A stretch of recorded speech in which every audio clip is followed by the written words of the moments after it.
إن الله وملائكته يصلون على النبي يا أيها الذين آمنوا صلوا عليه وسلموا تسليما اللهم صل وسلم وبارك عليه وعلى آله.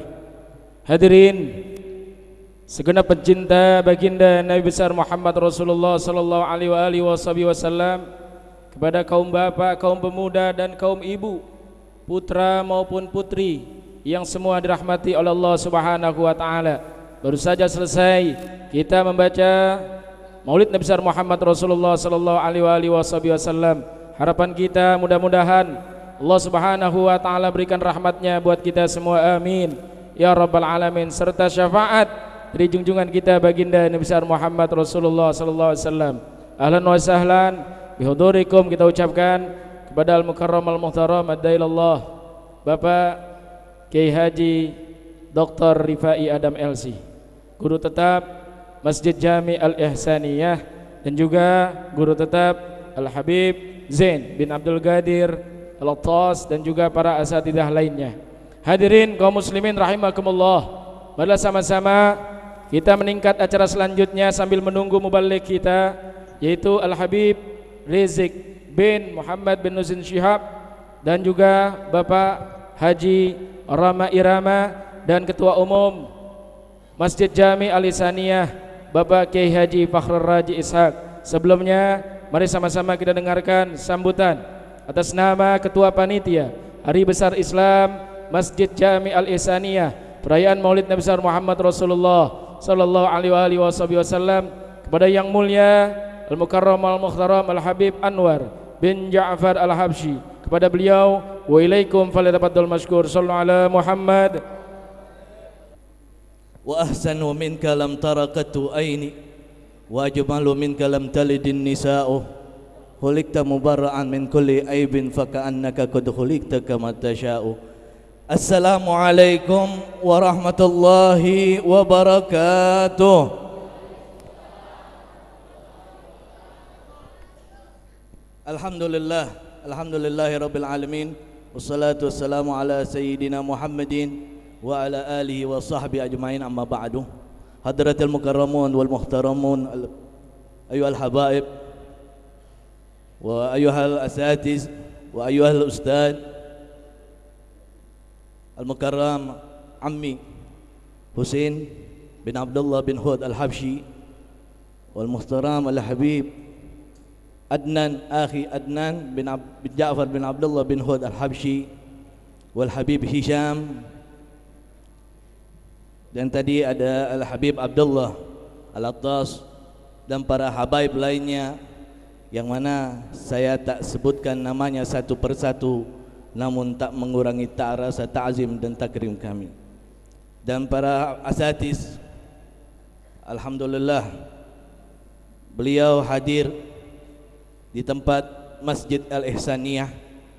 Mudah-mudahan dengan kehadirannya para alim ulama kita mendapatkan keberkahnya Allah Subhanahu wa taala. Amin. Para hujjat, para muslimin dan kaum muslimat, wabil khusus selamat datang Ibu Lurah Bali Mester. Kemudian tadi ada Bapak Camat dan Camat Jatinegara, yang tak lupa kami hormati Bapak RW kita, RW berapa nih? RW 2, Bapak Sehu, Anas Sehu. Mudah-mudahan yang hadir di sini semuanya kita dipanjangkan umur. Aminnya biar kencang. Siapa orang yang aminnya kencang, insya Allah diterima sama Allah. Amin. Dimurahkan rezekinya, dijauhi bala, yang belum kawin dapat jodohnya, bapak-bapak dipanjangkan umurnya, dimurahkan rezekinya, dibanyakan rezekinya, dan dibanyakan, amin ya rabbal. Insya Allah yang hadir di sini pulangnya dihapuskan dosanya oleh Allah Subhanahu wa taala. Baru pertama kali di Masjid Al-Ihsaniyah ini kita bersama-sama duduk dan tidak lupa kami dari segenap panitia mengucapkan jazakumullah khairan katsiran, yang mana pada malam hari ini malam yang sangat istimewa bagi kita kaum muslimin. Sebab di tengah-tengah kita alhamdulillah ada seorang yang ingin masuk Islam. Alhamdulillah, kita doakan insyaallah imannya kuat serta takwanya kepada Allah Subhanahu wa taala bertambah. Amin. Yaitu Bapak dari RT 12 17, insyaallah nanti masuk Islamnya sama Habib Rizik Syihab. Dan para segenap panitia, saya mengucapkan banyak-banyak terima kasih karena teman mitra saya ini di tempat Masjid Al-Ihsaniyah ini bersama-sama membina atau mengadakan perayaan maulidnya Nabi Muhammad SAW, yang insya Allah hadir di tengah-tengah kita. Insya Allah beliau dalam perjalanan menuju ke Ihsaniyah dari Masjid Al-Hidayah Pasar Ciplak menuju ke Masjid Al-Ihsaniyah. Dan yang kedua insya Allah Haji Oma Irama, insya Allah. Dan nanti pula pengurus Masjid Al-Ihsaniyah GMJ, Gubernur Masyarakat Jakarta, yaitu Kiai Haji Fahrul Razi Ishak. Mudah-mudahan para ulama kita dipanjangkan umurnya oleh Allah Subhanahu wa taala, diberikan kesehatan agar memperjuangkan agama Islam. Tidak ada agama yang benar melainkan agama Islam. Betul? Doakan segenap para panitia biar panjang umur, biar tahun depan bisa bikin maulid seperti ini lagi. Sambil menunggu Al Habib Rizik mungkin 15 menit akan datang.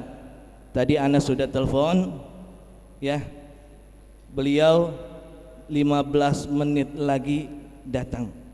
Jadi kalau emang ada gubernurnya Kiai Haji Fahrul Razi Ishak, insya Allah beliau akan memberikan sambutan. Dan tadi ada Bapak Sekbiro ya, Bapak Muhammad Ghazali, Masya Allah, beliau cinta kepada maulid ya, cinta kepada Nabi Muhammad SAW. Mudah-mudahan panjang umur, dibanyakkan rezekinya, dibanyakin istrinya, amin. Itu saja dari saya. Tak lupa saya dan segenap para panitia mengucapkan jazakallah khairan katsiran atas kunjungan kita, atas kunjungan kaum muslimin dan kaum muslimat yang ada di sini. Mudah-mudahan sebentar lagi Habib Rizik akan datang, jangan ada yang beranjak. Dan setelah Habib Rizik ada Haji Roma Irama. Dan kalau ada panitia yang ada pengunjung, para yang hadir tolong dimasukin ke dalam. Ini ruangan masih kosong. Yang ada di luar masukin dulu ke dalam. Panitia yang ada di luar masukin dulu ke dalam biar penuh di dalam. Yang ada di luar tolong ana mohon biar masuk ke dalam ruangan, sebab di ruangan ini masih kosong. Nanti Habib Rizik sebentar lagi datang. Atas nama panitia, ketua panitia ana sendiri, ana mengucapkan jazakallah khairan katsiran. Wabillahi taufiq wal hidayah wal afu minkum. Wassalamualaikum warahmatullahi wabarakatuh.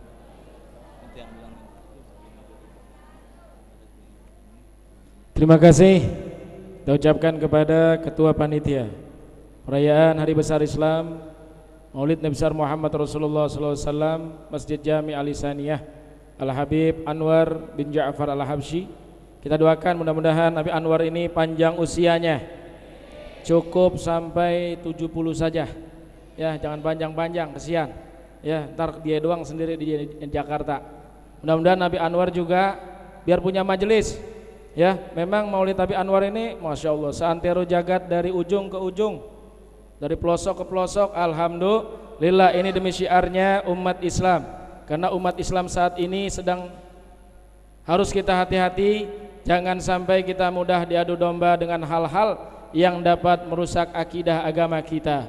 Oleh karenanya, hadirin kaum muslimin rahimakumullah, sebelum kita dengarkan mau'izatul hasanah yang akan disampaikan oleh para mubalik kita, saya mengajak kepada para jamaah sekalian.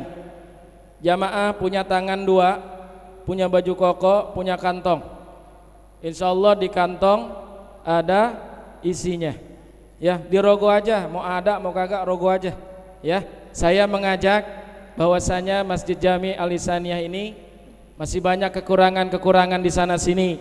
Oleh karenanya kami persilakan kepada para panitia untuk mengedarkan kantong sodakoh dari para jamaah sekalian. Silakan kepada jamaah, mudah-mudahan uang yang dikeluarkan oleh para jamaah ini dibalas, diganti dengan berlipat ganda oleh Allah Subhanahu wa taala. Mudah-mudahan jamaah bisa berangkat haji rame-rame. Insyaallah Masjid Jami Al-Ihsaniyah jadi kosong pada berangkat haji semua insya Allah. Oleh karenanya saya mohon panitia sambil kita dengarkan pembacaan qasidah oleh Jam'iyah Hadrah Al-Karamah. Wa ilaikum falyatafaddal mashkur. Shallu ala Muhammad. Allahumma salli wa sallim wa barik alaihi wa alihi. Ya Rabb ma kahwa safa bi Muhammadin. Allahumma salli wa sallim wa barik alaihi. اغفر لنا يا سامعا لدعانا يا رب ما كان وصفا بمحمد اغفر لنا يا سامعا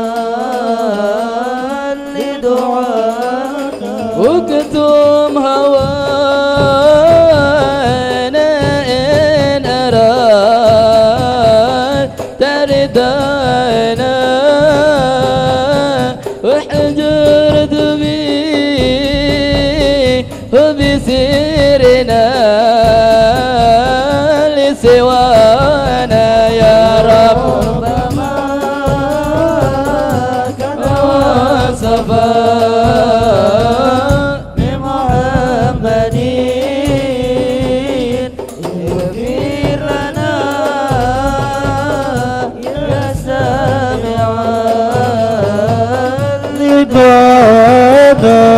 دعا لنا إن كنت راجي واسلنا واترك بنا كائن أراد تمنانا يا رب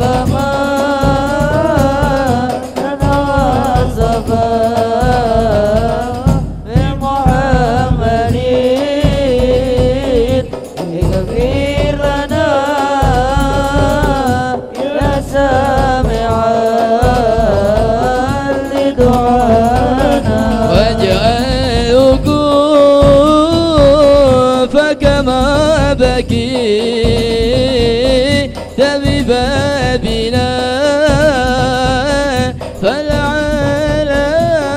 فالعلن تهجى بنا وترانا ربما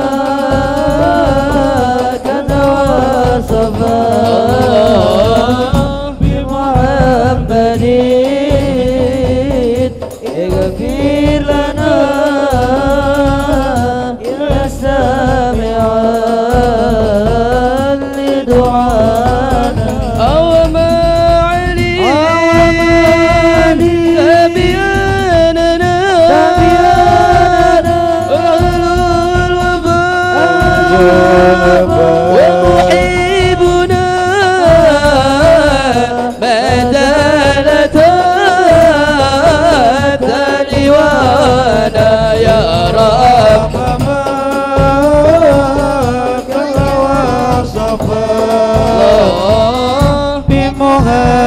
مجيد اغفر لنا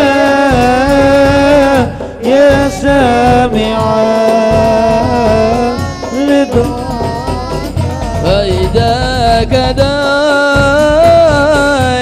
حققنا يا مدعي عاينتنا في كائنات عيانا يا رب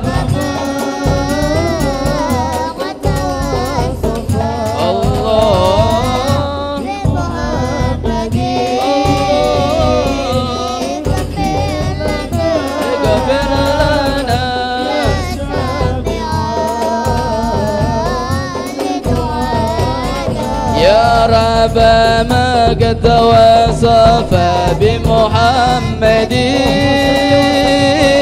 اغفر لنا يا سامعا لدعانا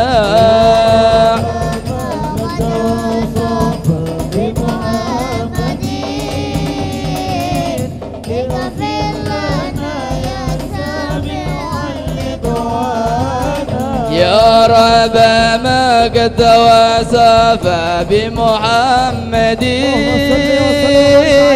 اغفر لنا يا سامعا لدعانا يا رب ما قد وصف بمحمد اغفر لنا يا سامعا لدعانا يا رب ما قد وصف بمحمد اغفر لنا يا سامعا لدعانا يا رب ما قد وصف بمحمد اغفر لنا يا سامعا لدعانا ثم صلاة على نبي وآله ما ركت ريح سباق صانا يا رب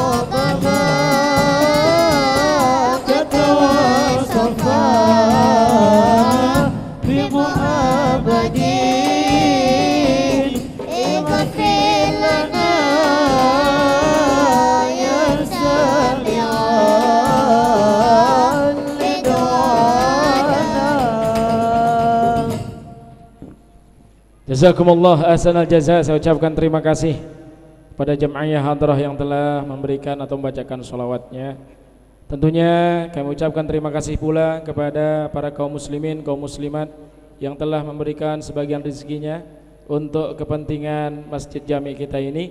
Mudah-mudahan Allah Subhanahu wa taala ganti pengeluaran para jamaah sekalian dengan pahala dan rezeki yang berlipat ganda oleh Allah Subhanahu wa taala. Amin ya rabbal alamin. Hadirin kaum muslimin rahimakumullah, para pecinta baginda Nabi besar Muhammad Rasulullah sallallahu alaihi wasallam, sambil menunggu mubalik kita Al Habib Rizik bin Husain bin Syihab, mari sama-sama kita dengarkan mau'izatul hasanah selaku guru yang setiap malam Jumat mengajar di masjid kita ini kepada yang mulia Al-Mukarram Al-Mutarram Adailallah Bapak Kiai Haji Ahmad Rifai Adam LC. Wa ilaikum falyatafaddal masykura. Shallu ala Muhammad.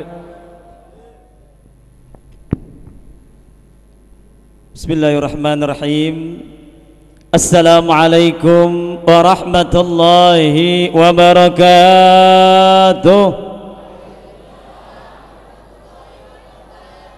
Alhamdulillahilladzi qad awjada min nurihi nuran bihi ammal huda sabaqal awalima fil wujudi bi asriha fal kullu minhu fil haqiqati mubtada. Allahumma salli wa sallim wa barik wa karrim ala sayyidina Muhammad an-nabiyil mustafa war rasulil murtada وعلى آله وأصحابه من أهل الصدق والوفاء أما بعد. قال الله تعالى في القرآن الكريم أعوذ بالله من الشيطان الرجيم بسم الله الرحمن الرحيم إن الله وملائكته يصلون على النبي يا أيها الذين آمنوا صلوا عليه وسلموا تسليما اللهم صل وسلم وبارك عليه وعلى آله. Ma'asyiral hadirin wal hadirat, kaum muslimin dan muslimat, segenap pecinta baginda Nabi besar Muhammad sallallahu alaihi wasallam, dalam peringatan Maulidir Rasul sallallahu alaihi wasallam Masjid Jami Al-Ihsaniyah, semoga segenap jamaah yang hadir senantiasa kehadiran kita ini membuktikan rasa cinta kita kepada Nabi kita Muhammad sallallahu alaihi wasallam, yang kelak kita bersama beliau di yaumil qiyamah nanti. Amin ya rabbal. Yang sama-sama kita hormati, kita muliakan Habibina al-Mahbub Al-Habib Anwar Al-Habsyi selaku penggagas dan juga merangkap panitia dari peringatan Maulid Nabi besar Muhammad sallallahu alaihi wasallam. Semoga jerih payah beliau dilipat gandakan balasnya oleh Allah Subhanahu wa taala.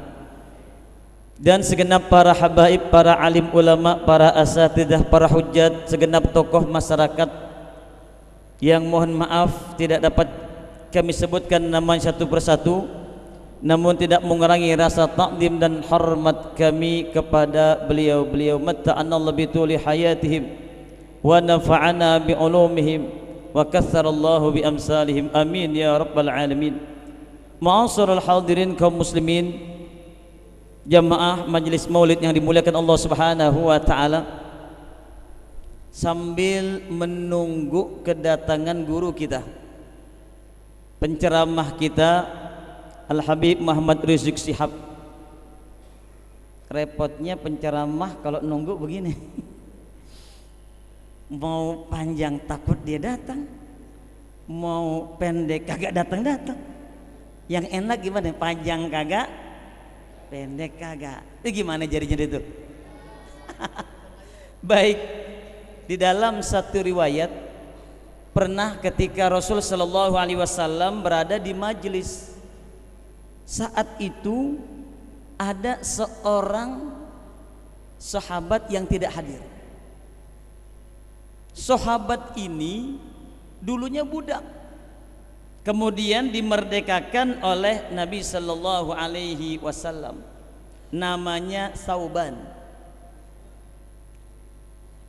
Ini Sauban, kalau kata orang Betawi, tumben-tumbenan itu hari dia tidak datang ke majelisnya Rasul. Rasul tanya kepada sahabat yang lain, adakah di antara kalian yang melihat kemana Sauban? Kok hari ini tidak hadir? Saat itu sahabat nggak ada yang tahu kemana Sauban kok tidak hadir.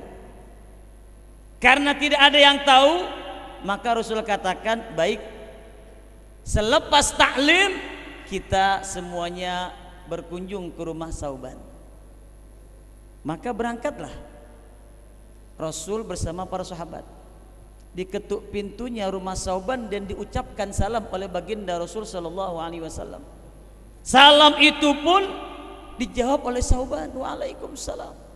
Begitu pintu dibuka, Sauban kaget, ternyata tamu yang datang ke rumahnya tamu spesial, tak lain dan tak bukan baginda Nabi besar Muhammad sallallahu alaihi wasallam.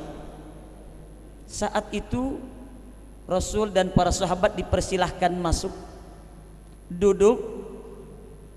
Kemudian Rasul tanya, ya Sauban, kenapa hari ini kamu tidak hadir di majelis? Apakah kamu sakit? Apakah kamu sedang banyak masalah? Maka Sauban jawab, maaf ya Rasul, saya tidak dalam keadaan sakit, saya sehat. Dan saya juga tidak dalam banyak masalah. hidup saya dalam keadaan senang dan bahagia. Adapun yang membuat saya tidak hadir di majlismu ya Rasul pada kesempatan hari ini, lantaran saya sedang merenung, saya sedang berpikir, andaikan terjadi kiamat dan setiap manusia digiring oleh Allah, fariqun fil jannah wa fariqun fis sa'ir, sebagian ada yang Allah masukkan ke dalam surga, amin. Semoga kita semua dimasukkan ke dalam surga, amin. Sebagian lagi ada yang dimasukkan ke dalam neraka. Saat itu Sauban bertanya, ya Rasul, andaikan aku masuk ke dalam surga, yakin surgaku tidak sama dengan surgamu. Tentu Nabi surganya yang paling fil firdausil a'la, surga firdaus yang tinggi. Sedangkan aku di surga tapi recehan. Tentu yang membuat aku menjadi resah ketika di dalam surga muncul kerinduanku kepadamu ya Rasul, kangenku kepadamu ya Rasul. Bagaimana aku bisa mendatangimu? Ini keresahan daripada seorang Sauban maula Rasulullah sallallahu alaihi wasallam. Kalau sekarang di dunia, kapan saja rasa rinduku datang, kapan rasa kangenku datang, maka aku bisa mendatangi rumahmu kapan saja. Itu di dunia. Tapi akan berbeda nanti ketika sudah berada di akhirat. Maka saat itu Rasul sallallahu alaihi wasallam ternyata tersenyum mendengar penuturan Sauban yang meresahkan. Andaikan kalau ia masuk ke dalam surga, tentu surganya tidak sama dengan surganya Satu pertanyaan Rasul kepada Sauban, atuhibbuni ya Sauban? Atuhibbuni ya Sauban, apakah engkau cinta kepadaku? Apa jawab Sauban? Naam, ya, saya sangat cinta kepada Tuhan. Ketika dia jawab iya, maka Nabi pun mengomentari, al-mar'u ma'aman ahab, seseorang kelak akan bersama dengan orang yang dicintainya. Anta ya Sauban ma'aman ahbabta, kalau engkau cinta kepadaku, maka engkau ya Sauban akan bersamaku kelak di dalam surganya Allah Subhanahu wa ta'ala. Ini ma'asyiral hadirin rahimakumullah. Artinya kalau sekarang kita hadir di majelis ini, kita tinggalkan televisi, betul? Kita tinggalkan istri kita, betul? Kita tinggalkan rumah kita, betul? Kita tinggalkan permainan-permainan yang kita senangi, betul? Kita datang ke majelis ini, kita tinggalkan kesenangan dunia semata-mata karena cinta kita kepada baginda Rasul sallallahu alaihi. Berharap besar duduknya kita di majelis ini mengumandangkan bacaan-bacaan selawat ini sebagai tanda cinta kita kepada baginda Rasul sallallahu alaihi wasallam. Harapan besar kita kelak kita akan bersama beliau di yaumil qiyamah nanti, amin ya rabbal alamin. Oleh karena itu baginda Rasul sallallahu alaihi wasallam pernah mengomentari, man ahya sunnati faqad ahabbani wa man ahabbani kana ma'i fil jannah. Siapa orang yang menghidupkan sunnahku, tanda orang itu cinta kepadaku, kata Rasul. Artinya orang yang cinta kepada Rasul, dia selalu menghidupkan sunnah Nabi. Sunnah Nabi ada banyak apa ada dikit? Di antaranya sholat sunat yang kita kerjakan. Ada yang namanya sholat sunat rawa qabliyah dan ba'diyah, itu sholat sunat. Begitu pula ketika kita masuk ke dalam masjid, ada sholat sunat tahiyat masjid. Masuk ke dalam masjid disunahkan melangkah melalui kaki kanan, ketika keluar kaki. Begitu juga ketika kita makan disunahkan makan dengan tangan. Begitu pula minum dengan tangan ini yang disunnahkan. Walhasil sunnah baginda Rasul begitu sunnah baginda Rasul begitu banyak. Namun ulama mengomentari, wa min a'zami sunnatin nabi ihya'ul ilmi, yang paling agung, yang paling mulia, yang paling luhur di antara sunnah-sunnah Rasul adalah hidupkan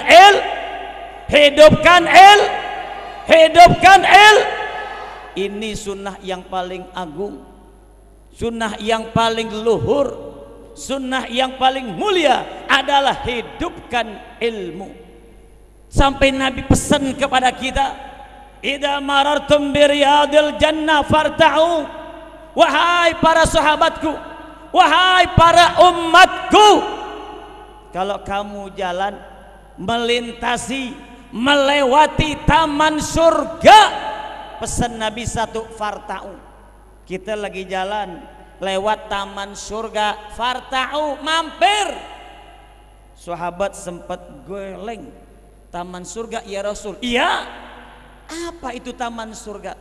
Nabi jelaskan, majalisul ilmi au halqatud dzikri, majelis-majelis atau tempat-tempat zikir, itu yang disebut dengan taman surga. Memang dalam pandangan kita kumpul di Masjid Jami Al-Ihsaniyah, seperti inilah masjidnya, atau kita kumpul di majelis taklim, atau kita kumpul di musala. Tapi dalam pandangan Allah, dalam pandangan Rasul, dalam pandangan malaikat Allah, kita berkumpul di taman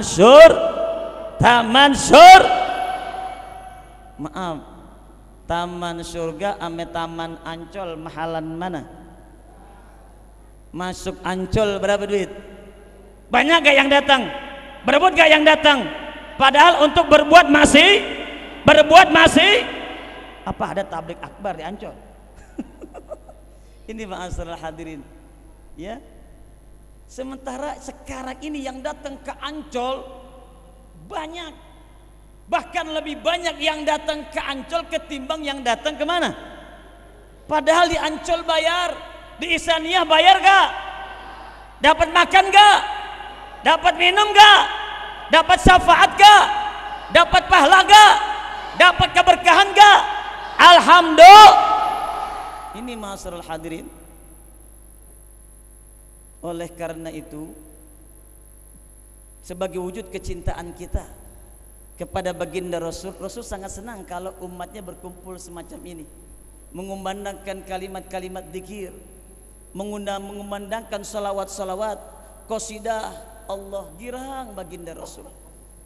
Oleh karena itu, pantas kalau orang yang ahli majelis taklim doyan duduk di majelis taklim, umat Islam, Allahumma ja'al qabrahu raudhatan min riyadil.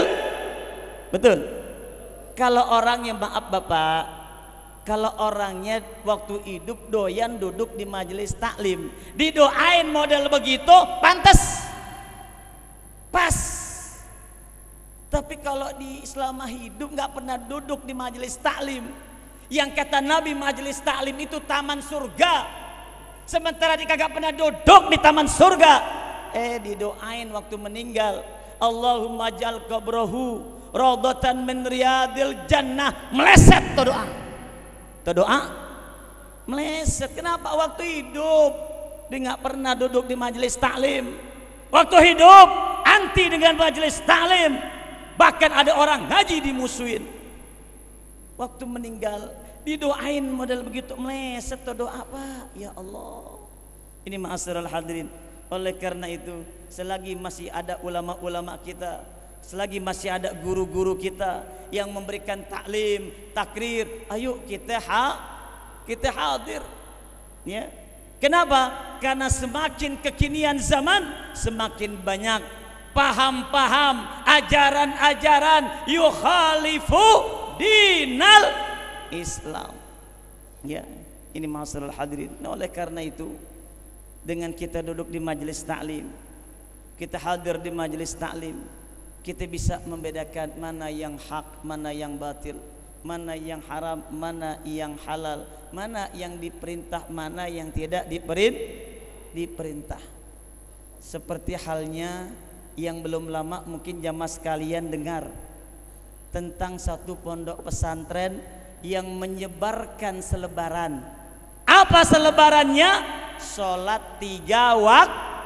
Sholat 3 waktu. Betul? Sekali lagi, ini tidak sesuai. Memang di dalam kitab-kitab fikih diuraikan, di dalam sholat yang kita kerjakan ada yang namanya jamak, ada jamak takdim, ada jamak takhir, ada memang. Tetapi untuk melakukan jamak tersebut ada ketentuan-ketentuannya. Bukan dari sini kita berangkat ke Senen main jamak aja tuh sholat. Dari sini ke Tenabang pengen jamak aja tuh sholat, ya, dengan alasan supaya kagak mengganggu. Di saat kita belanja maka kita jamak tuh sholat, supaya tidak macet kita jamak tuh sholat. Nggak bisa. Jadi mereka punya pemahaman untuk efisiensi waktu. Seperti contoh yang namanya karyawan, yang namanya buruh di pabrik, yang namanya pegawai di kantor, istirahat pukul 12. Pukul 12 istirahat. Ya, supaya tidak buang waktu, istirahat sholat duhur. Nah, sholat duhurnya digabung. Habis duhur langsung dikerjain apa? Asar, supaya asar ntar nggak sholat lagi. Siapa yang ngajarin, Pak? Sekali lagi, inilah yang dikatakan paham-paham, ajaran-ajaran yang tidak sesuai dengan ajaran yang diajarkan oleh ulama-ulama kita. Kalau orang itu dalam musafir boleh gak? Silahkan. Adanya jamak takdim, adanya jamak takhir, karena orang itu musafir. Ya. Nah, oleh karena itu sekali lagi disinilah pentingnya kita duduk di majelis pentingnya kita duduk di majelis ilmu, supaya kita bisa membedakan, supaya kita bisa tahu mana yang ajaran yang benar, mana ajaran yang tidak benar. Kenapa? Karena setiap ibadah yang kita kerjakan kalau tidak dilandasi dengan ilmu, a'maluhu mardudatun la tuqbalu. Apa yang kita kerjakan mardud, ditolak oleh Allah Subhanahu. Satu contoh, ya, misal ada 3 orang yang sholat. 3 orang ini mengerjakan, taruh tambah 1 jadi 4. Ada 4 orang mengerjakan ibadah sholat. Ya, ada si A, si B, si C dengan si D. Kebetulan waktunya sudah pukul 2. Artinya sholat duhur sudah selesai diapain? Dikerjakan. Masuk 4 orang ini. Ketika masuk, 1 orang mengumandangkan iqamah. Allahu Akbar, Allahu Akbar. Asyhadu an la ilaha illallah, asyhadu anna Muhammadar Rasulullah. Hayya 'alas shalah, hayya 'alal falah. Qad qamatis shalah, qad qamatis shalah. Allahu Akbar, Allahu Akbar. La ilaha illallah. Selesai. Karena si A sudah qomat, maka tinggal giliran si B, si C dan si D berebut untuk jadi imam. Lu aja deh, lu aja deh, lu aja deh. Akhirnya B didorong dengan paksa, jadilah imam. Ya, jadi imam. Kemudian memulai dengan takbiratul ihram, Allahu Akbar. Karena sholatnya sholat duhur, tentu suaranya tidak perlu keras. Rakaat pertama berjalan dengan baik dan lancar. Rakaat kedua berjalan dengan baik dan lancar. Rakaat ketiga berjalan dengan baik dan lancar. Pas rakaat yang keempat, si B selaku imam dicolek setan bengong. Kenal setan bengong? Nggak connect, Pak, kosong. Begitu sadar, ingat dia lagi sholat, ya Allah, udah berapa rakaat ya? Dia bingung. Nah, hati-hati tuh, makanya kalau sholat harus konsen. Dicolek setan bang, akhirnya dilupa. Udah berapa rakaat dia lupa. Ketika dalam keadaan bingung, si B ingat guru bahasa Indonesia waktu di SD mengatakan, malu bertanya sesat di jalan. Malu bertanya, lah bener, daripada sesat mendingan. Nah, akhirnya si B tanpa malu dia berbalik. Dia batal gak? Batal gak? Dia berbalik. Ya Allah. Begitu berbalik kan ada di situ si A, C dengan D. Dia tanya si A, Mas, ini rakaat keberapa? Nanya. Sholat ngobrol. Mas, ini rakaat keberapa? Kemudian si A jawab, rakaat keempat Pak Imam. Si A jawab begitu, batal gak? Batal gak? Batal. Tinggal dua, C sama D. Kata C ini memang dulu pernah ngaji dulu pernah ngaji waktu di kampung. Si C nasihatin, Pak, kalau sholat nggak boleh ngobrol, batal. Kalau sholat nggak boleh ngobrol, batal. Ya, maka si C yang ngomong begitu batal gak? Dia sering ngobrol. Salat nggak boleh ngobrol, otomatis B sebagai imam sudah A sebagai makmum juga sudah, C sebagai makmum juga sudah. Tinggal berapa? Tinggal harusnya dikelar sampai selesai pakai teriak. Alhamdulillah, untung saya gak ngobrol. Pakai teriak, Allahu Akbar. Akhirnya empat-empatnya batal. Ini pentingnya kita duduk di majelis tak? Pentingnya kita duduk di majelis tak? Ini ma'asyiral hadirin rahimakumullah. Ya. Di samping itu pula sekedar informasi bahwasanya ketika kita mencintai junjungan kita Nabi besar Muhammad sallallahu alaihi wasallam, ternyata pihak Wahabi masih tetap menaruh rasa tidak sukanya kepada baginda Rasul sallallahu alaihi wasallam. Hal ini para jamaah bisa lihat ketika di antara kita mungkin ada yang Allah berikan keluasan rezeki bisa berangkat ibadah umroh. Ketika kita berangkat ibadah umroh, selesai mungkin kita dari Mekah kita ke Madinah, atau langsung kita ke Madinah terlebih dahulu baru ke Mekah. Di Madinah otomatis Pak, kita datang ke Masjid Nabawi untuk berziarah. Itu di Masjid Nabawi, di makam Nabi itu ada yang namanya pagar.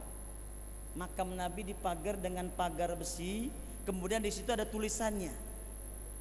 Kalau dulu Bapak sekalian, itu tulisannya Allah, di bawahnya Muhammad.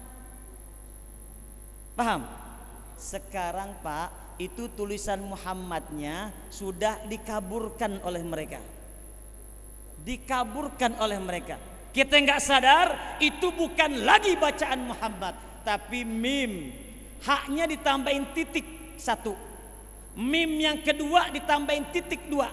Jadi tulisannya apa? Tulisannya apa? Majidun, bukan lagi Muhammadun. Disitulah kebencian mereka kepada Nabi Muhammad sallallahu alaihi wasallam. Bahwasanya mereka punya asumsi Nabi itu kan udah wafat, Nabi itu kan udah meninggal, nggak perlu pakai dicantum-cantumin lagi namanya, nggak perlu pakai disebut-sebut lagi namanya, nggak perlu disanjung-sanjung lagi namanya, nggak perlu dipuja-puja lagi namanya, toh orangnya sudah Tapi tidak dengan kita. Ini pengkaburan yang pertama yang terjadi di Masjid Nabawi. Kemudian yang kedua, ketika kita memiliki Al-Quran terjemah. Al-Quran terjemah yang dicetak oleh kerajaan Arab Saudi. Ada gak? Punya? Nanti dibuka di rumah. Kebet, lihat di situ ayat kursi.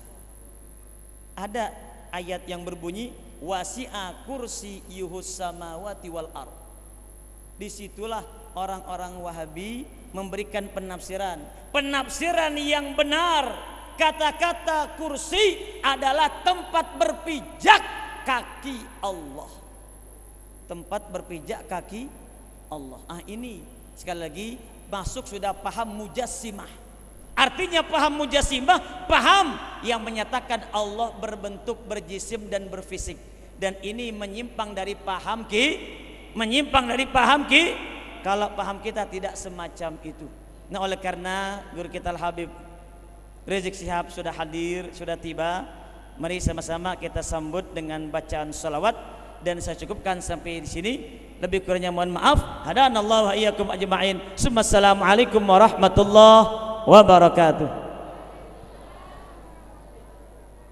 Hadirin kaum muslimin rahimakumullah, kita ucapkan terima kasih kepada guru tetap kita Mukarram al-Mutarram Bapak Kiai Haji Rifai Adam.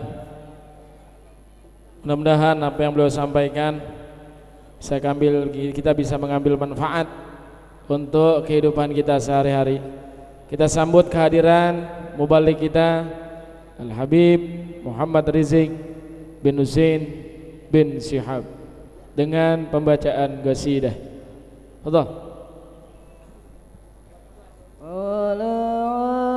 Badru alaina min saniyadil wada wajib syukru alaina mada'a lillahi da tala'al badru alaina min saniyadil wada wajib syukru alaina mada'a lillahi da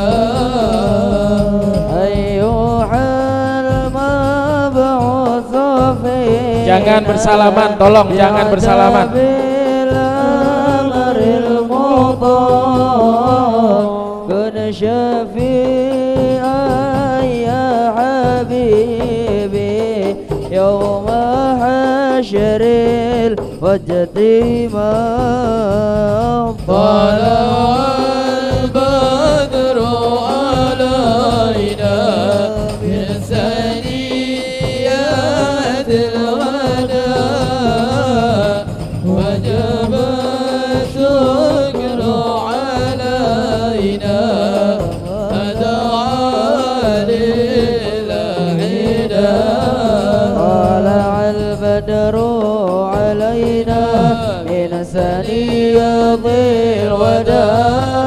وجب الشكر علينا ودعا للحيدا طلع البدر علينا من سنيات الوداع وجب الشكر علينا ما دعا للحيدا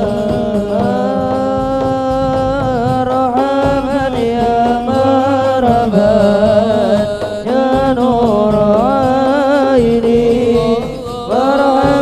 يا مرحبا مرحبا مرحبا مرحبا يا مرحبا يا نور عيني مرحبا جد الحسين مرحبا مرحبا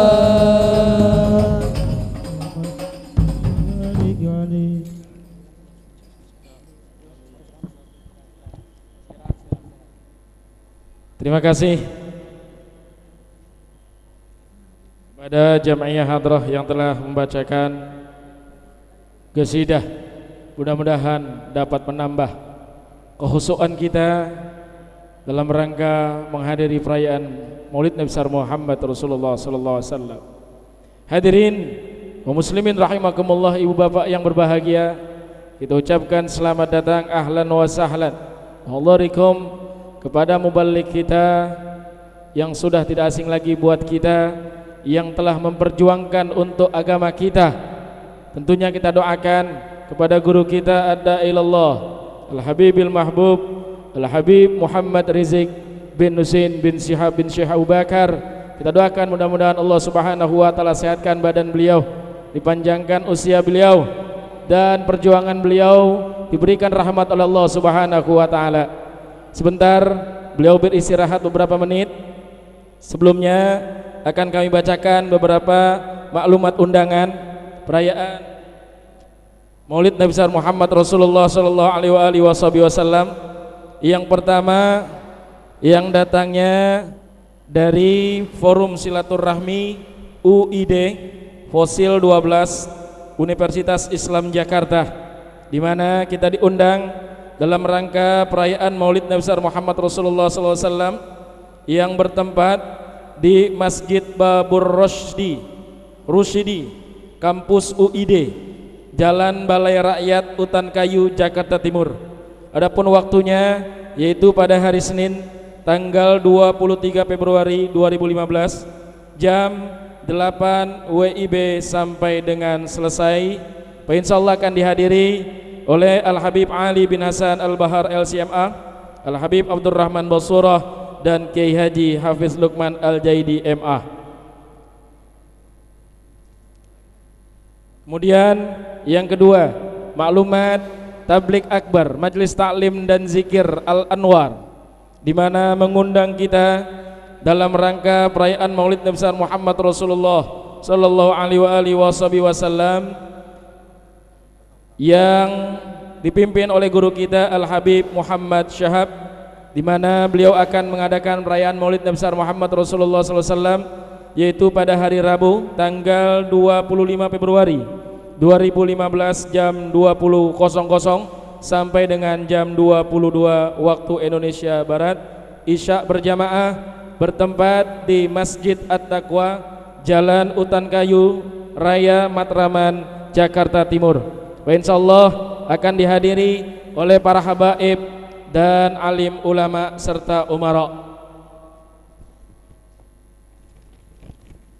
Kemudian yang ketiga, undangan Tablik Akbar dalam rangka memperingati Maulid Nabi besar Muhammad Rasulullah sallallahu alaihi wasallam, yaitu pada hari Minggu tanggal 22 Februari 2015 pukul 7.30 sampai dengan 13.00 WIB bertempat di Masjid Bersejarah Nurul Abrar, Keramat Mangga 2, Jalan Mangga 2 Dalam, Jakarta Pusat, samping Hotel Lee Grandeur. Insyaallah akan dihadiri oleh Al-Habib Tahir bin Abdullah Al-Akaf Tegal, Al-Habib Abu Bakar bin Abdurrahman As-Segab Al-Bushra, Al-Habib Ahmad Fahmi bin Abi Bakar Ali Drus Ciawi, dan Al-Habib Ahmad Al-Aidid Habib Metal, dan juga para habaib dan guru-guru lainnya.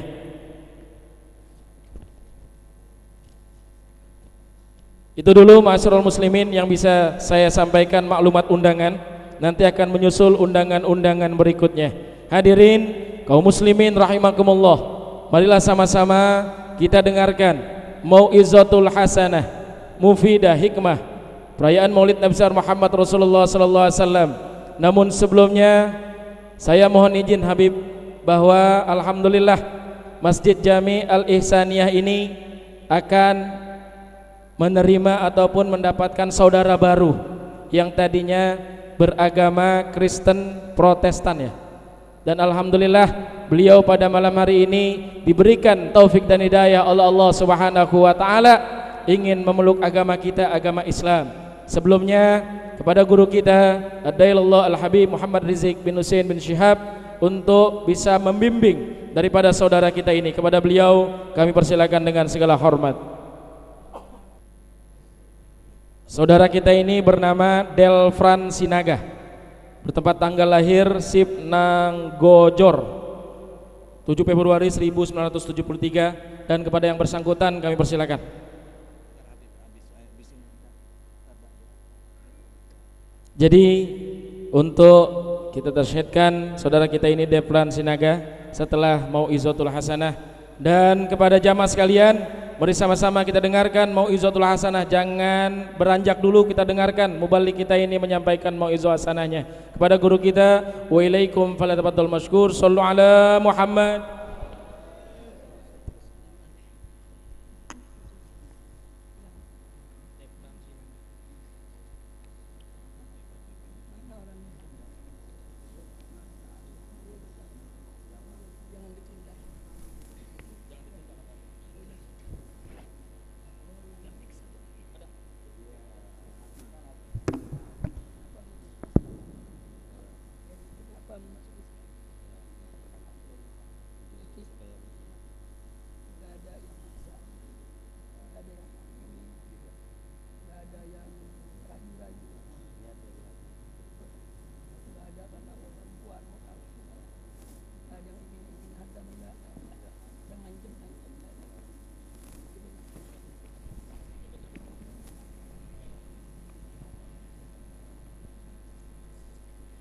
Assalamualaikum warahmatullahi wabarakatuh.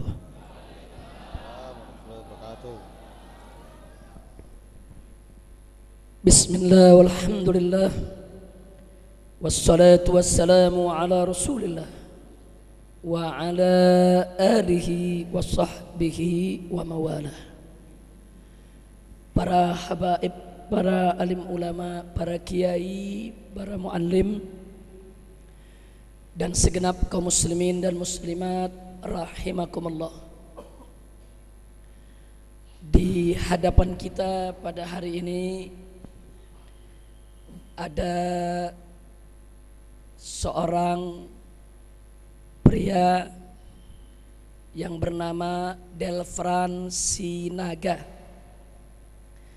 yang mana beliau mengajukan niatnya dan keinginannya untuk masuk ke dalam ajaran Islam.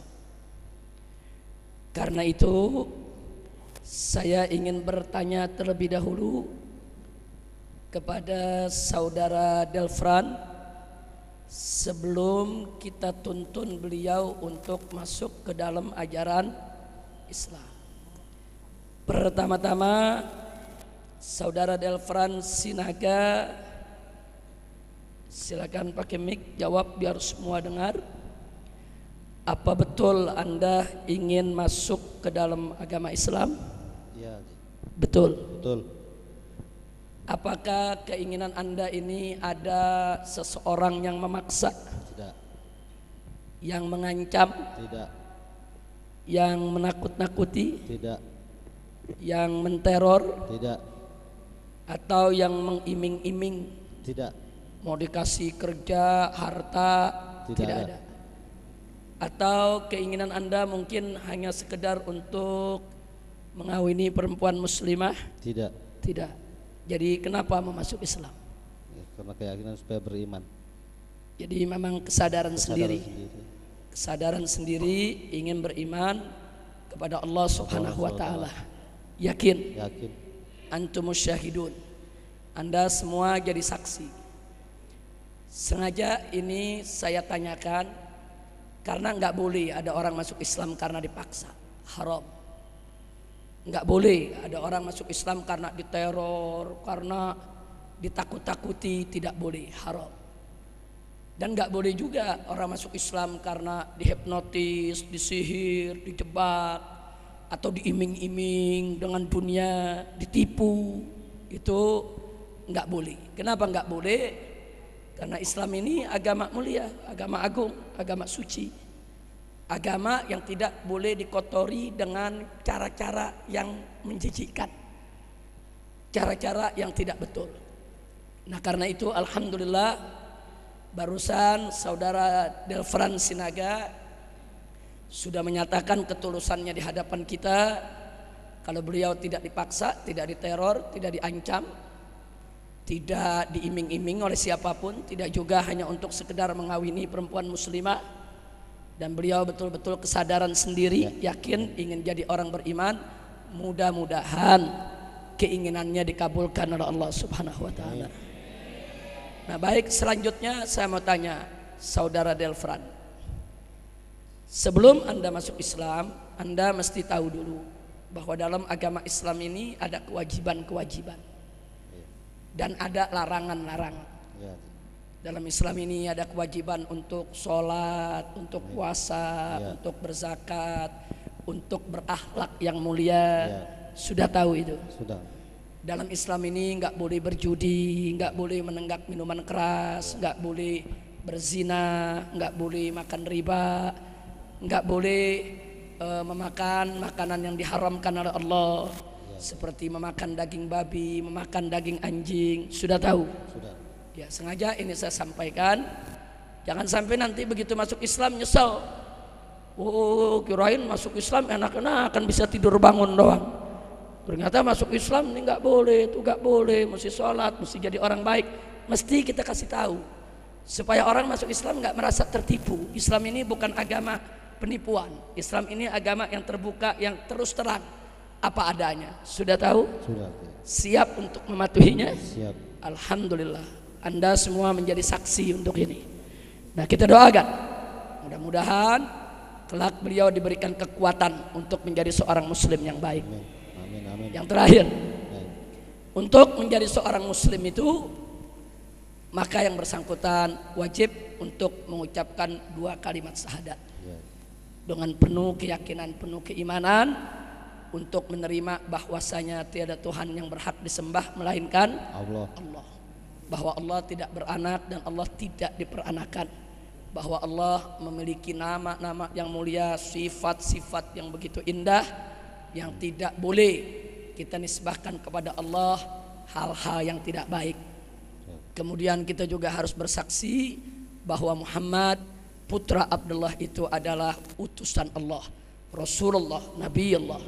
Nah, inilah syarat untuk masuk ke dalam ajaran Islam. Dan kalau sudah mengakui Nabi Muhammad sebagai Rasul, bukan berarti Nabi yang lain tidak diakui, tidak.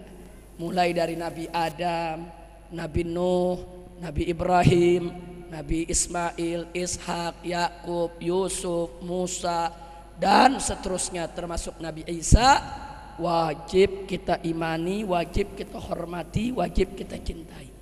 Karena Islam tidak membeda-bedakan di antara para nabi. Siap terima itu? Siap. Baik. Sekarang ikuti yang saya tuntut.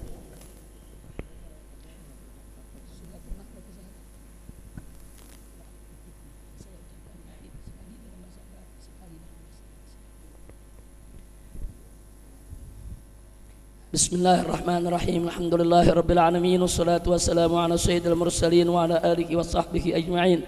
Astaghfirullahalazim, astaghfirullahalazim, astaghfirullahalazim wa atubu ilaih. Taibuna ilallah, taibuna ilallah, taibuna ilallah. Radina billahi rabba wa bil islami dina Muhammadin nabiyya wa rasula wa bil muslimina ikhwana. Ucapkan yang saya ikuti. Ikuti yang saya ucapkan. Asyhadu Allah ilaha illallah wa ashhadu anna Muhammadan Rasulullah. Aku bersaksi bahwasanya tiada Tuhan yang berhak disembah melainkan Allah. Dan aku bersaksi bahwasanya Muhammad itu adalah utusan Allah. Barakallahu fikum wa lakum wa lana jami'an. Fa Allah subhanahu wa ta'ala an yuqawi imanahu wa yuqawi islamahu wa an yuhsina ihsanahu wa an yutawwiba akhlaqahu wa an yaj'alahu mu'minan musliman muhsinan salihan tayyiban mubarakan. Wa Allah subhanahu wa ta'ala yuqawwiya imanana wa islamana wa ihsanana wa ila hadratin nabi sayyidina Muhammadin sallallahu alaihi wasallam bisirril Fatihah.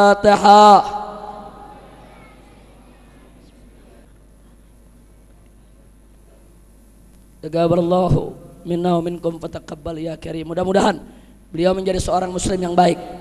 Mulai setelah malam ini, setelah beliau ucapkan 2 kalimat syahadat, beliau menjadi saudara muslim kita. Suka beliau menjadi suka kita, duka beliau menjadi duka kita. Kapan beliau memerlukan bantuan kita sebagai saudara muslim, kewajiban kita untuk membantunya. Selamat datang sebagai saudara kami semua. Jadilah seorang muslim yang baik agar umat Islam yang baru masuk Islam menambah kebaikan dalam Islam. InsyaAllah amin ya rabbal alamin. Dan selanjutnya saudara, mulai malam hari ini beliau kita berikan nama Islam. Nama beliau Delfran Sinaga. Fasamainahu Ahmad Delfran Sinaga. Mudah-mudahan menjadi nama yang baik. Nah, jadi nanti tolong surat-suratnya diurus untuk pemberitahuan agar nanti administrasi di pemerintahan bisa diubah namanya yaitu kepada agama Islam. Takbir. Sallu ala nabi. Bagaimana Ahmad Delfran Sinaga? Sudah jelas? Alhamdulillah. Mudah-mudahan. Nah, ini saudara semua. Nah, silakan. Ya, silakan. Ahlan wa sahlan, barakallahu fik. Silakan temui para kiai, para ulama, minta berkahnya semua. Takbir. Sallu ala nabi. Alhamdulillah. Saudara, kita bisa menuntun saudara kita ke jalan yang benar, itu merupakan satu karunia besar dari Allah, lebih besar daripada rezeki apapun yang kita terima saudara, daripada kebaikan dunia. Mau harta benda, mau rumah besar, mau mobil mewah, itu semua nggak ada apa-apanya dibandingkan dengan pahala menuntun saudara kita ke jalan yang benar. Alhamdulillah. Nah, baiklah ibadallah, kita sampaikan penghormatan kita kepada para habaib, para alim ulama, para kiai, para tokoh, khususnya para pengurus daripada Masjid Jami Al-Ihsaniyah, dan teristimewanya untuk Habib Anwar Al-Habsyi yang pada malam hari ini telah menjadi wasilah bagi kita semua sehingga kita bisa kumpul dalam acara peringatan Maulid Nabi Muhammad sallallahu alaihi wasallam. Langsung saja saya ingin menyampaikan apa yang sepatutnya disampaikan. Saudara, Nabi yang kita peringati maulidnya pada malam hari ini adalah seorang Nabi yang berakhlak sangat mulia. Kemuliaan dan keagungan akhlaknya telah dipersaksikan langsung oleh Allah Subhanahu wa ta'ala melalui firman-Nya, wa innaka la'ala khuluqin azim.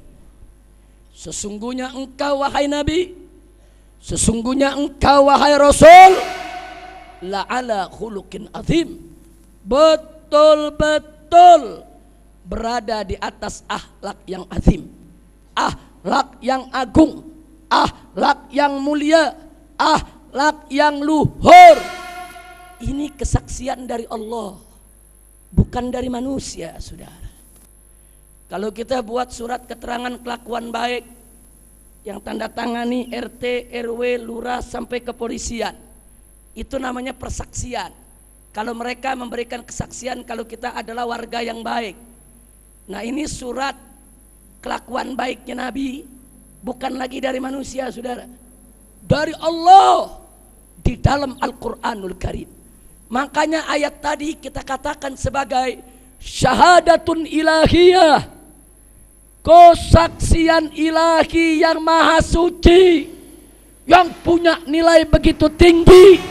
Tidak ada satupun kesaksian yang mampu untuk menandinginya, saudara. Kenapa? Sebab Allah itu zat yang maha tahu apa yang dilakukan oleh nabinya di depan umatnya, apa yang dilakukan oleh nabinya di belakang umatnya, apa yang dinyatakan oleh nabi secara terbuka, dan apa, saudara, yang disembunyikan nabi di dalam hatinya, saudara. Allah maha tahu tentang itu semua.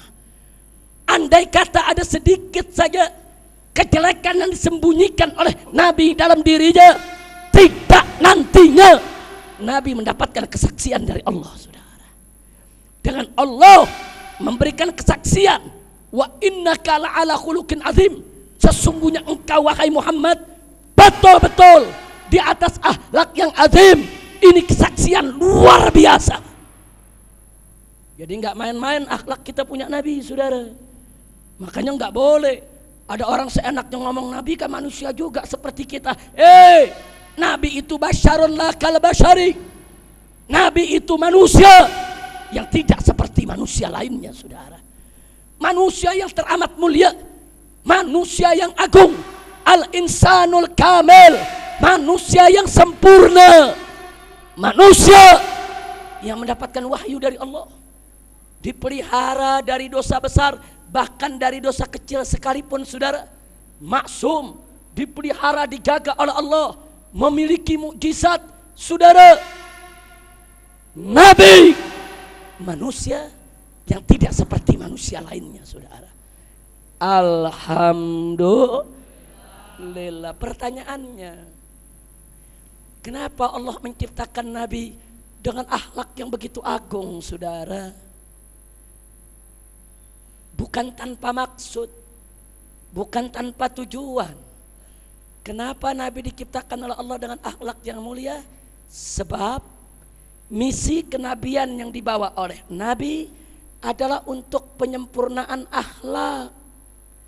Bagaimana Nabi mau menyempurnakan akhlak kalau akhlaknya enggak sempurna? Bagaimana Nabi ingin memperbaiki akhlak kalau akhlaknya tidak sempurna?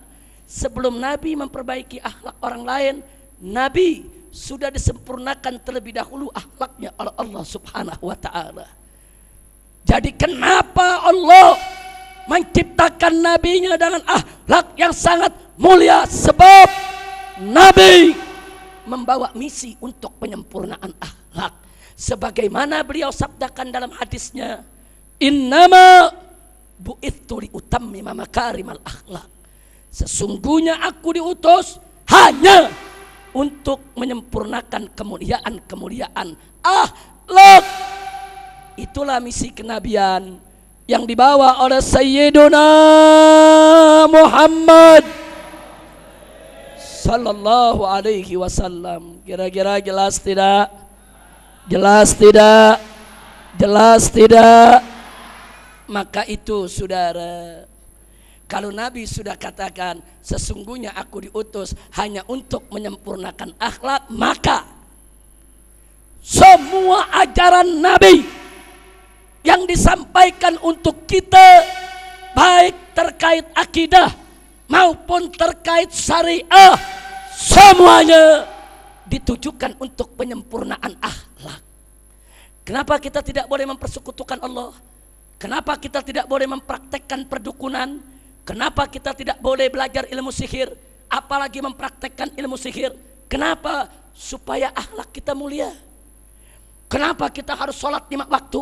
Supaya akhlak mulia. Kenapa mesti puasa di bulan Ramadan? Supaya akhlak mulia. Kenapa bagi yang kaya wajib untuk bayar zakat? Supaya akhlaknya mulia. Kenapa bagi yang mampu wajib menunaikan ibadah haji? Supaya akhlaknya mulia. Kenapa tidak boleh berzina? Supaya akhlaknya mulia.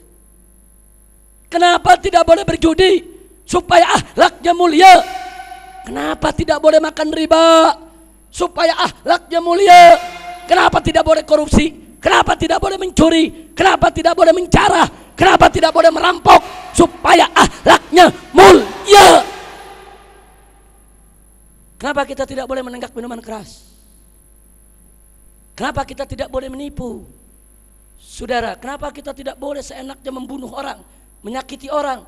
Supaya akhlak kita mulia.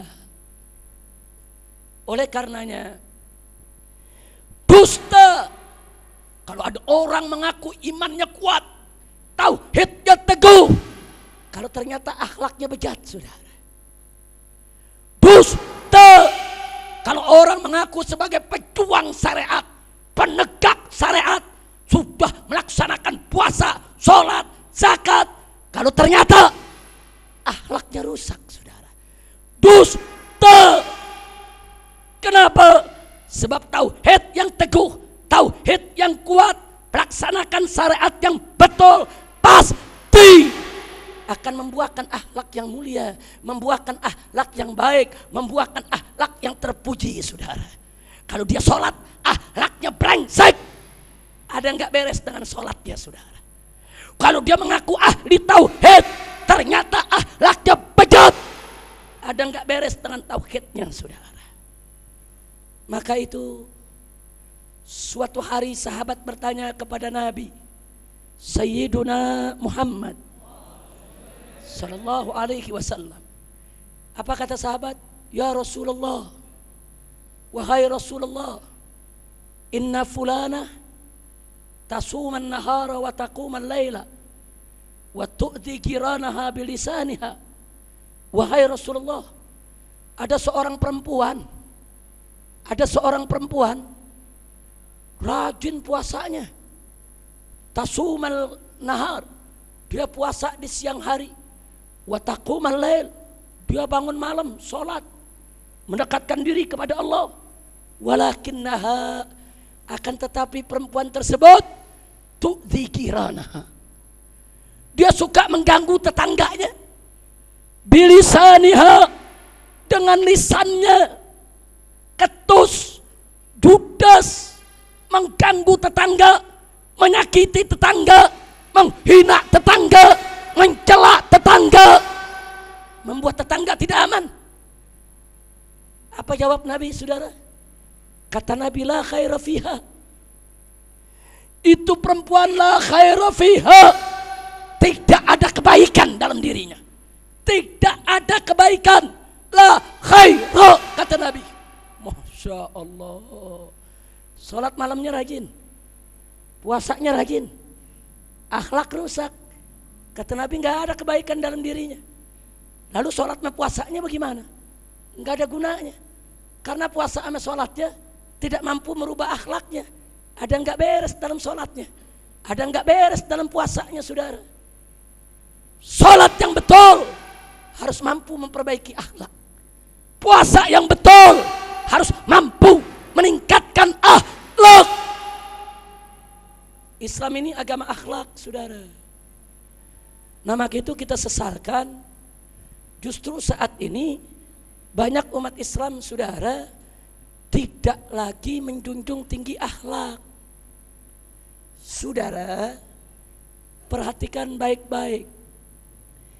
Akhlak itu tidak sama dengan moral dan mental. Pak, Bu, akhlak itu tidak identik dengan moral dan mental. Apa bedanya? Satu, akhlak itu bersumber daripada wahyu, bukan dari akal. Apa yang Allah nyatakan akhlak baik, ya baik. Kalau Allah nyatakan akhlak buruk, ya buruk.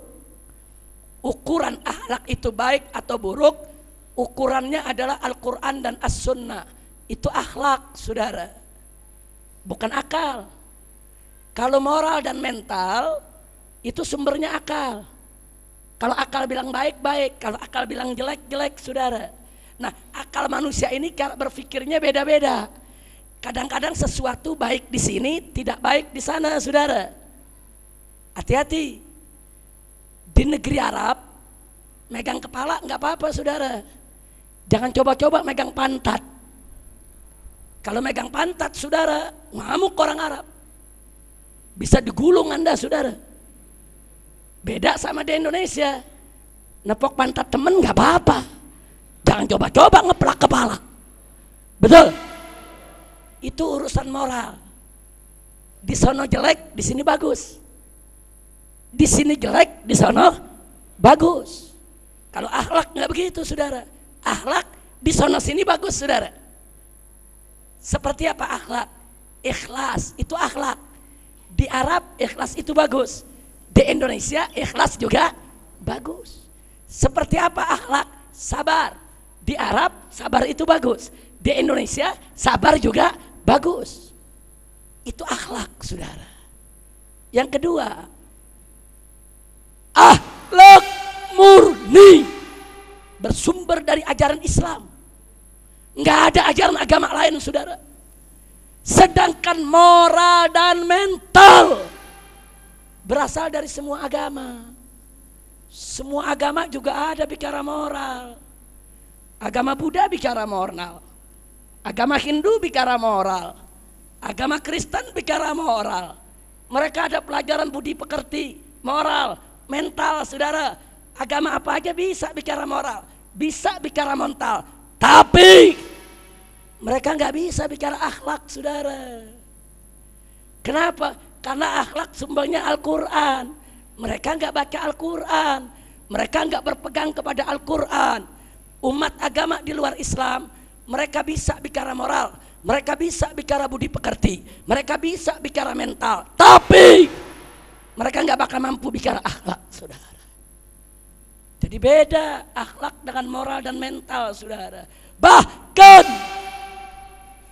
hati-hati dengan istilah. Saya kaget waktu presiden kita saat ini ketika melakukan kampanye capres itu berteriak tentang revolusi mental. Kenapa saya kaget? Mudah-mudahan Presiden tidak punya maksud apa-apa. Saudara, istilah revolusi mental itu dulu di Indonesia pertama kali disuarakan oleh Partai Komunis Indonesia PKI di tahun 1955 ketika digelar pemilu pertama di Indonesia.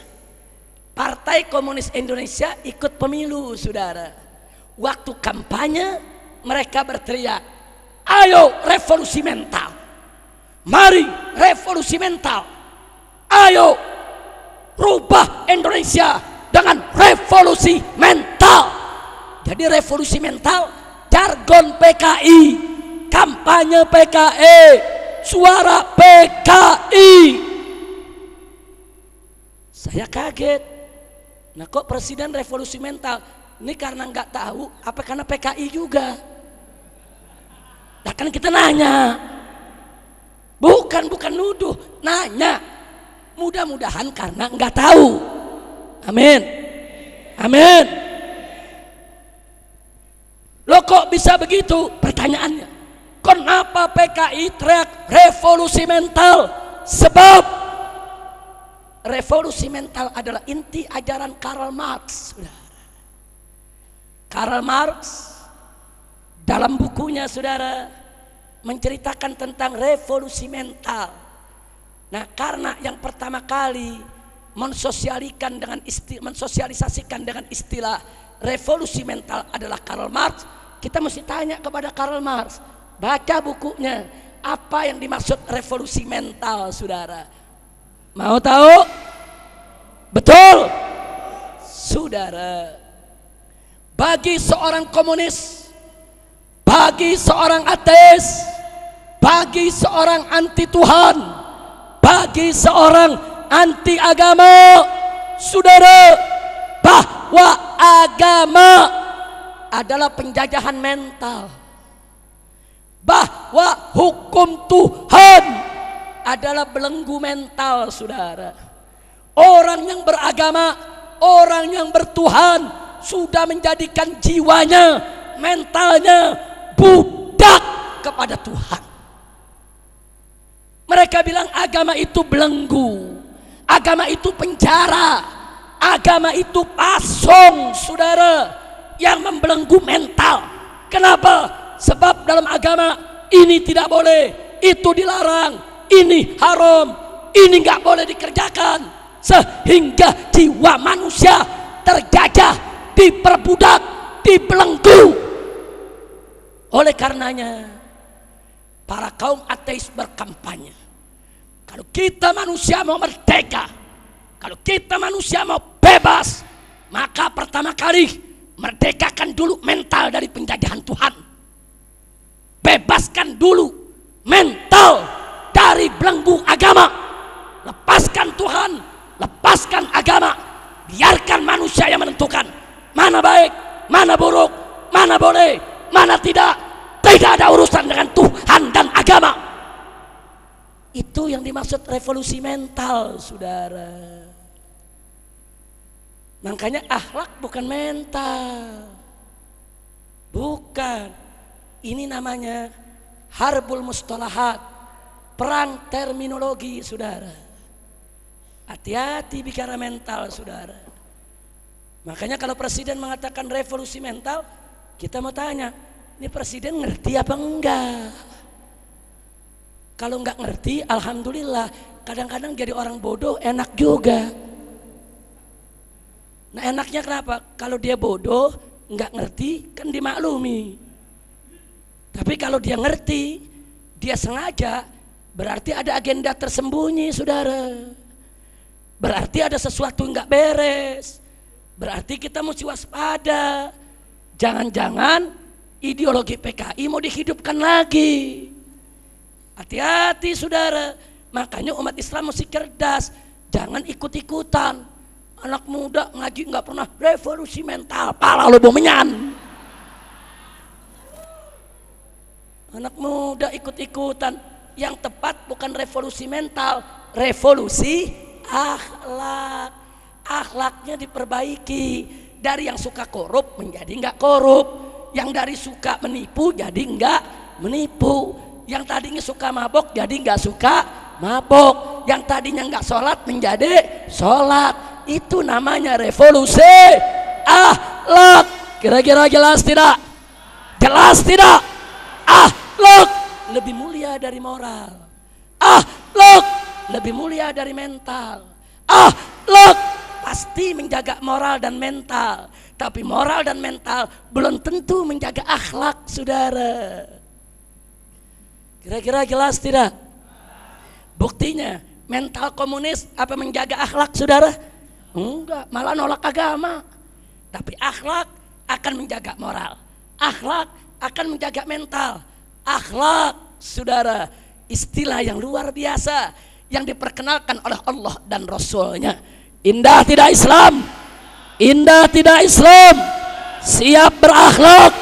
Siap berakhlak? Takbir! Sallu ala Nabi. Kira-kira yang saya sampaikan jelas tidak? Paham semua? Jadi akhlak tidak identik dengan moral dan mental. Jangan, umat Islam biasain ngomong akhlak, akhlak. Jangan dikit-dikit saudara-saudara, mari kita perbaiki moral. Kadal kebon. Lah kan kita punya istilah akhlak, saudara. Bolehlah sekali-sekali bicara moral, mental, nggak apa-apa. Tapi akhlak jangan dilupa. Biasakan, ayo kita perbaiki akhlak. Ayo kita muliakan akhlak. Ayo kita junjung tinggi akhlak. Akhlak. Kira-kira jelas tidak? Itu yang pertama. Akhlak pasti menjaga moral dan mental. Moral dan mental belum tentu jaga akhlak, saudara. Yang kedua, akhlak lebih tinggi daripada hukum, saudara. Hukum nggak ada apa-apanya, saudara. Akhlak lebih tinggi daripada hukum. Kenapa? Sebab akhlak itu adalah penegakan hukum dengan cara yang lebih sempurna. Itu akhlak. Setiap penegakan hukum belum tentu penegakan akhlak. Tapi setiap penegakan akhlak pasti penegakan hukum, saudara. Paham gak? Paham. Ditanya contoh nggak tahu. Nah, ini hari ngaji umat Islam mesti jelas, beda begitu. Mau tahu? Betul. Saya kasih contoh, saudara. Hubungan kita dengan Allah. Anak muda laki-laki sholat tentu wajib menutup aurat. Betul? Betul? Saya mau tanya, aurat laki-laki dari mana sampai ke mana? Dari pusar sampai ke lutut. Betul? Betul? Kalau dari pusar sampai ke lutut aurat tertutup, sah tidak sholatnya? Mari kita lihat, ada anak muda sholat, ambil selembar kain, dia gulung, dia tutup dari pusar sampai ke lutut, dadanya kelihatan, ketek kemana-mana, bulu keteknya kayak sarang gonggong. Jujur nih, aurat udah ketutup belum? Sudah, sholatnya sah, hukumnya sah, hukumnya sah. Tapi tidak berakhlak. Hukum dengan akhlak, saudara. Hukumnya sah, tapi nggak berakhlak, saudara. Bagaimana bisa dia menghadap Allah dengan cara yang begitu rupa? Kurang ajar. Dia menghadap pejabat, saudara, pakaian rapi, saudara, rambut disisir rapi, bajunya yang paling bagus, pakai minyak wangi yang paling mahal, duduknya diatur rapi, menghadap Allah macam itu, kurang ajar. Kira-kira jelas tidak? Jelas tidak? Tapi jujur, kalau belajar fikih secara hukum sah gak? Sah.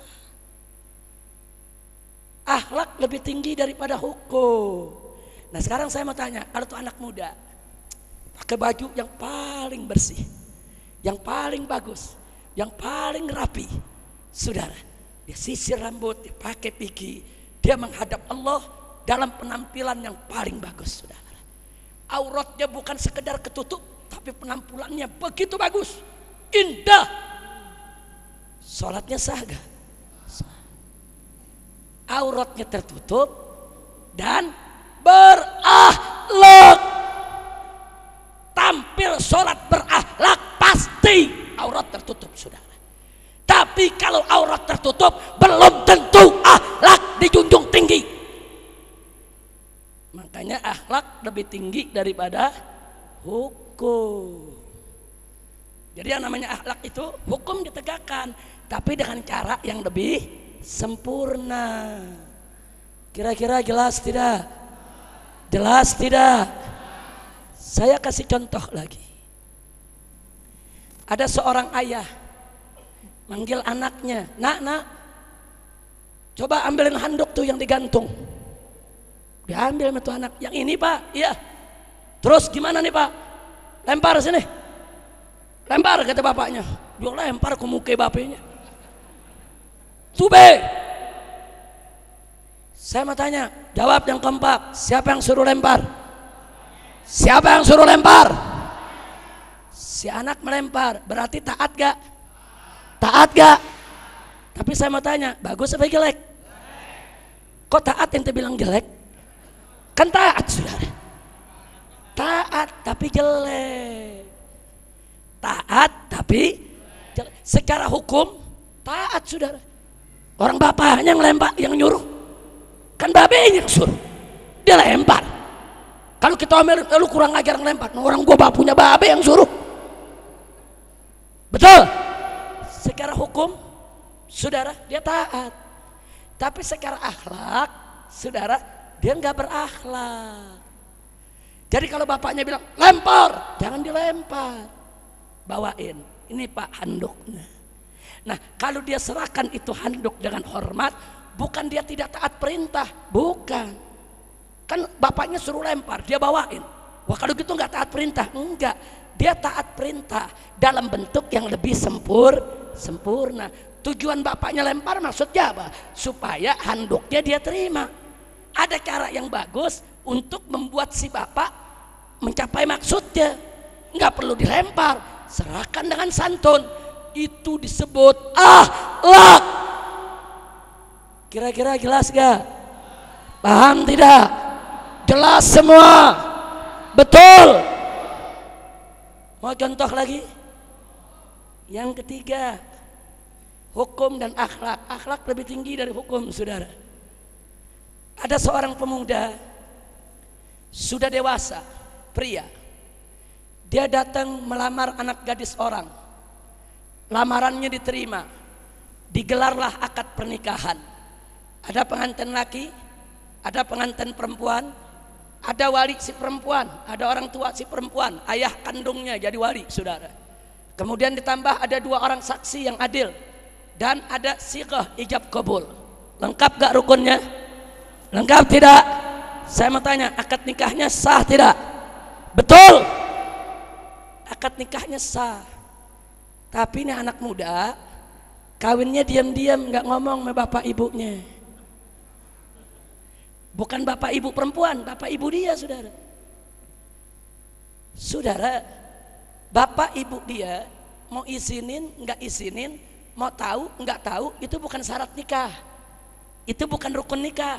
Nikah dia tetap sah, walaupun bapaknya nggak izinin, walaupun ibunya nggak izinin, tetap sah, saudara. Hukumnya sah. Tapi akhlak, hati-hati. Dia berbuat seperti itu, saudara. Dia tidak hargai bapak ibunya, saudara. Tidak dia beritahu, tidak dia minta restu, bisa uququl walidain. Kalau bapaknya tersinggung, kalau ibunya marah, saudara. Kalau bapaknya tersinggung, ibunya marah, mereka tidak ridho. Uququl walidain, durhaka kepada orang tua, dosa besar, tidak punya akhlak. Bukan hukum ini, akhlak. Kalau bicara hukum, sah nikahnya, saudara. Sah. Oh, si anak muda jawab, Habib, ini kan urusan pribadi. Ngomong kosong. Siapa bilang urusan pribadi? Itu urusan keluarga. Ahlan wa sahlan. Selamat datang kepada Kiai Haji Muhammad Thayyib Isi, hafizahullah taala wa ra'ah, famatanallahu bituli hayatih wa nafa'ana bi ulumih fid dini wad dunya wal akhirah, amin ya rabbal alamin. Nah, ahlan wa sahlan, ya marhaba. Kita doakan agar Kiai Haji Muhammad Thayyib Isi panjang umur dalam taat dan ibadah, sehat walafiat, amin ya rabbal alamin. Saya ulangi, kira-kira yang saya sampaikan barusan jelas tidak? Jelas tidak? Nikahnya secara hukum sah tidak? Sah. Tapi secara akhlak bagus apa jelek? Bahkan bahaya tidak? Kenapa bahaya? Bisa durhaka kepada orang tua. Enggak berkah nikah kalau orang tua durhaka, saudara. Oh, si anak muda bilang, Habib, ini kan urusan pribadi. Omong kosong. Pernikahan bukan urusan pribadi, itu urusan keluarga. Kenapa saya katakan urusan keluarga, saudara? Hei anak muda, begitu kau nikahi seorang perempuan, begitu perempuan tersebut sah menjadi istrimu, maka istrimu menjadi mantu ibumu, mantu bapakmu, ipar saudara-saudaramu. Tali perkawinan bukan menyatukan hanya dua orang, tapi mengikat dua keluarga, saudara. Ibu dan bapak kita punya hak untuk ditanya, untuk diminta ridho aja, saudara. Ibu yang mengandung kita 9 bulan, ibu yang ketika kita bayi tengah malam dia bangun, saudara, untuk memberikan susu kepada kita, untuk membersihkan saat kita buang air kecil, buang air besar di tengah malam, saudara. Saat orang-orang pulas tidur istirahat, ibu kita nggak tidur ngomong kita, saudara. Ayah kita kuras tenaga, kuras pikiran, banting tulang, kuras keringat mati-matian untuk menghidupi kita, memberi pakaian kita, saudara, mendidik kita, memberikan makanan kepada kita selama belasan tahun, bahkan puluhan tahun. Begitu sudah dewasa kurang ajar, kamu kawin tanpa izin ibu bapakmu, kurang ajar, tidak punya akhlak.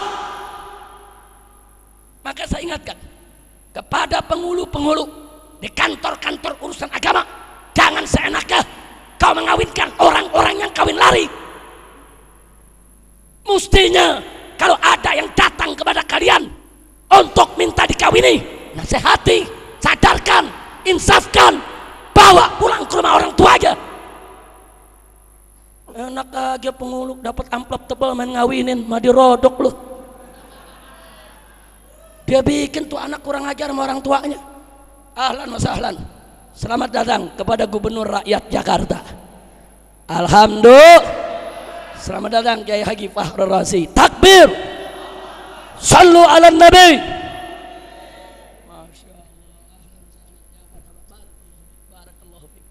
Ini gubernur saya, bukan kutil babi. Lu tahu gak?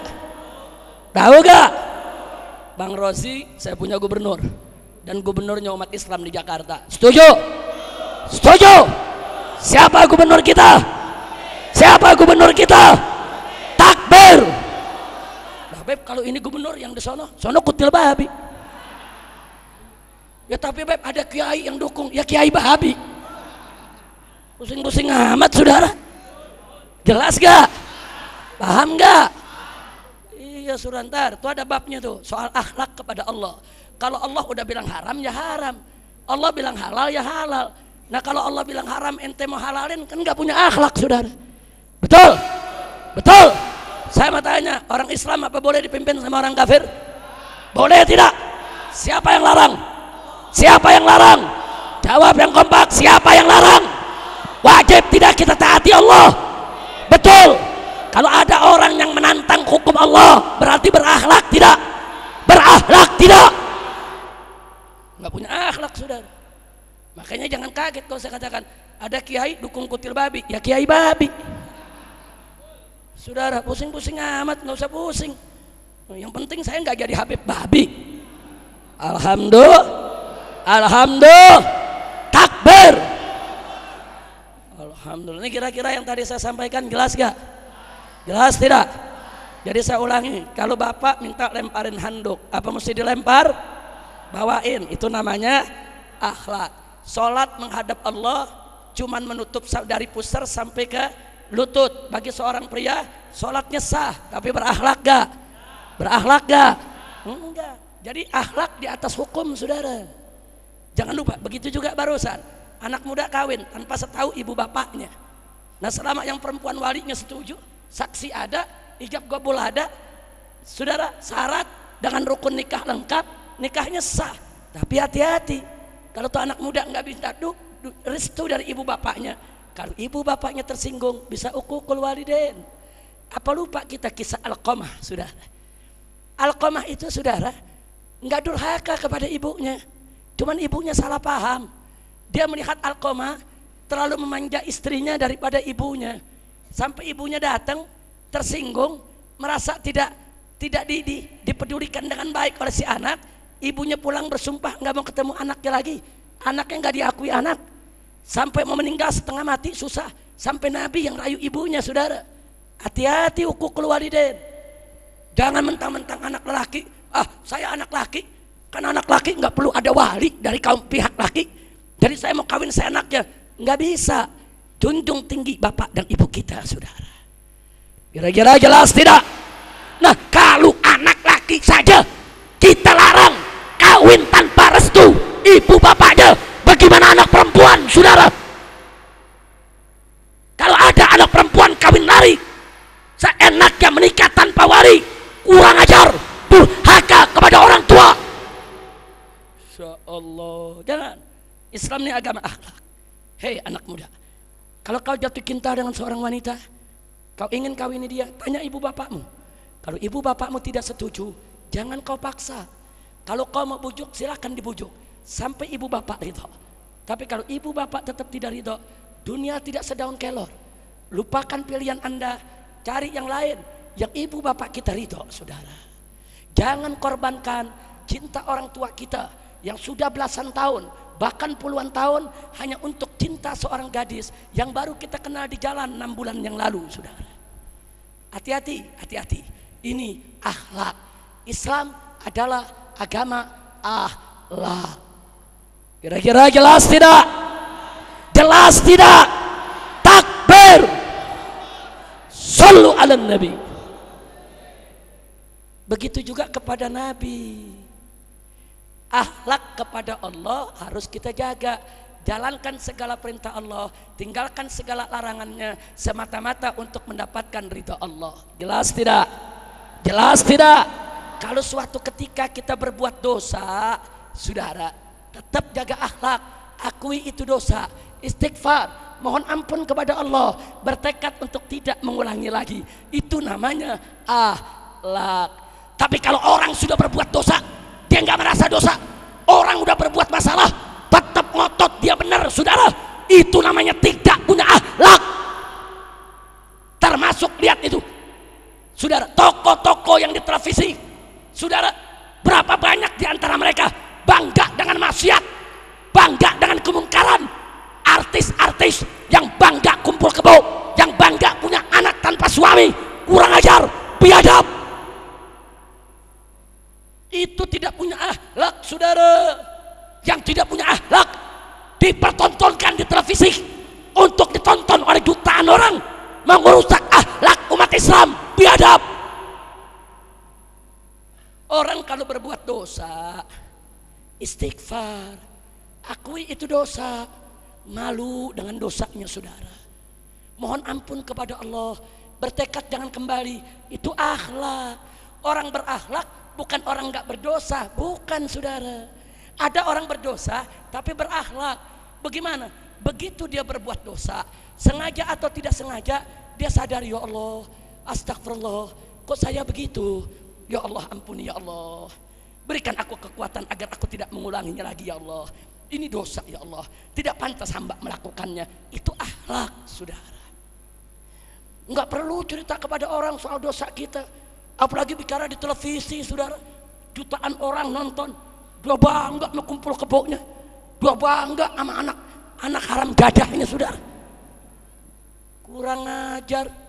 Kira-kira jelas tidak? Jelas tidak? Ada akhlak kepada Allah. Dan maaf, termasuk akhlak kepada Allah, jangan sembarangan sebut nama Allah.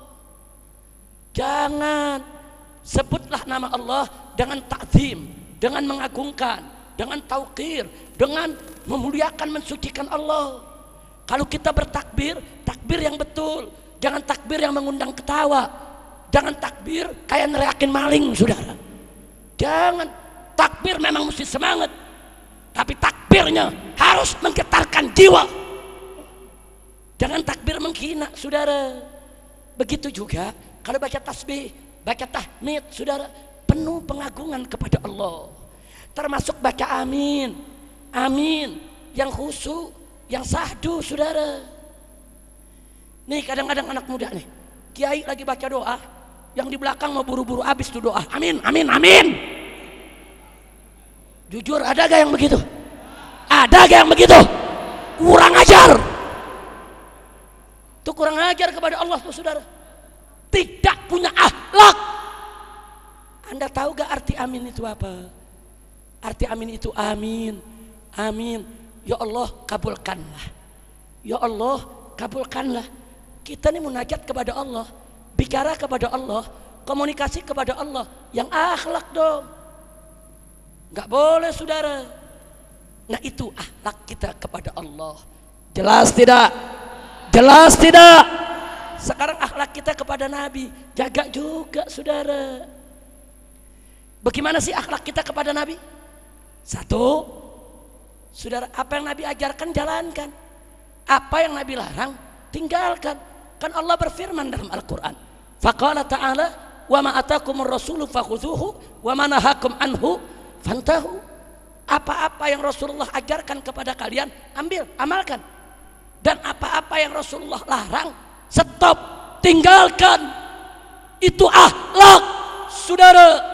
Ngaku cinta Nabi, mabuk jalan terus. Ngaku cinta Nabi, sholat 5 waktu ditinggal. Ngaku cinta Nabi, judi jalan terus, kurang ajar. Itu nggak punya akhlak tuh, saudara. Berakhlak. Jadi akhlak itu, saudara, bukan hanya bertutur kata yang santun, bukan. Jangan kalau orang tutur sapanya santun, oh ini akhlak nih. Tunggu dulu. Kalau dia santun, lembut, tapi omongannya maksiat, emang akhlak, saudara? Ada orang ngomong begini, saudara-saudara yang baik-baik, aduhai imut-imut. Anda tahu gak, homo itu gak apa-apa. Saya mau tanya, ngomongnya lembut gak? Santun gak? Ramah gak? Tapi akhlak gak? Enggak. Akhlak itu jangan dirubah maknanya. Oh, akhlak itu bertutur sapa santun. Belum tentu. Akhlak itu berkata benar. Berkata benar. Baik itu santun maupun tegas, kalau dia benar, dia akhlak. Nah, jadi jangan diubah-ubah. Oh, akhlak itu kalau bertutur sapa santun. Itu yang ngaku Nabi santun-santun ngomongnya. Saudara-saudara, apakah Anda semua masuk surga bersama saya? Yuk kita masuk surga. Nah, kalau masuk surga bersama saya, ikut. Saya kan Nabi baru. Saya tanya, santun gak? Ramah gak? Lembut gak? Akhlak gak? Madi rodok? Kira-kira jelas gak? Lu ngerti madi rodok gak lu? Kalau nggak ngerti tanya gubernur Jakarta. Iya, percuma jadi gubernur kalau nggak ngerti madi rodok juga. Kira-kira jelas tidak?